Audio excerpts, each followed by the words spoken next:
Let's do other stories now, because Speaker of Parliament Alban Bagwan says that Cedi is appreciating against the dollar because of the motion filed by the minority to remove Finance Minister Keno Foriata, delivering his ruling on an objection against the motion, which he admitted and now listed on the order paper. The Speaker said this should motivate MPs to take their responsibilities seriously. Parliamentary correspondent Kweku Asante reports.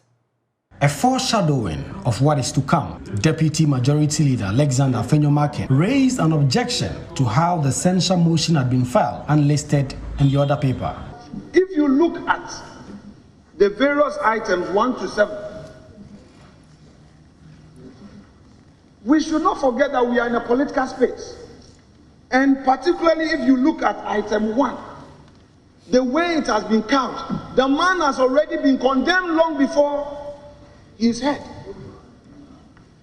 The respondent in this matter, Mr. Speaker, the respondent in this application has already been condemned with allegations, not facts. If it is his contention, that he's coming squarely within the scope of the Constitution, Articles 176 and 82, then I invite him to the rule that all men must be given fair hearing, and that too, that you cannot hide your cards in a situation like this. You are raising a serious constitutional matter. Therefore, you must put all your cards on the table. If you say that you are merely now advertising allegations and the fact will come later, then, Mr. Speaker, you are not being fair to the respondent, who the Constitution is saying that upon hearing the argument of the applicant, he must also be heard. But Minority Leader Haruna Idrisu fought back, insisting the motion was properly filed and listed on the order paper. I expect him to be assuring me that his side will support this, and by consensus will save this country.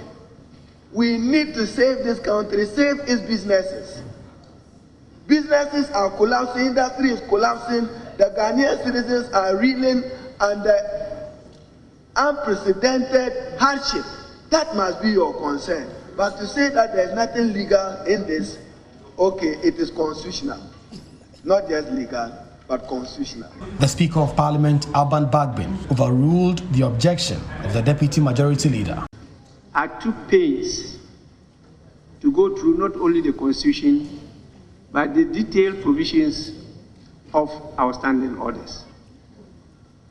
And I had to deeply consider some of these issues that you have raised, and came to the conclusion that the motion was properly drafted.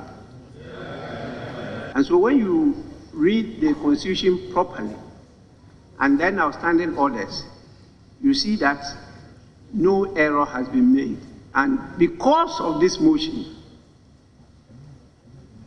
you know what has happened to the state of our city. Just because people are gaining confidence that action is being taken, the city gained some value. And Parliament should be commended. It climbed from about 16 to $1 to around 13.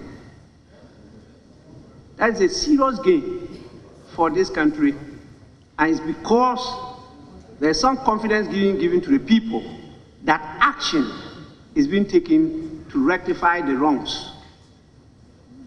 Today served as a precursor of what is to come when the motion to remove Finance Minister Keno Foriata is debated in the House. The majority side, led by the Deputy Majority Leader Alexander Afenyo-Markin, raised some objections to the manner in which the motion had been listed. The Speaker overruled him, but the argument is now set to continue.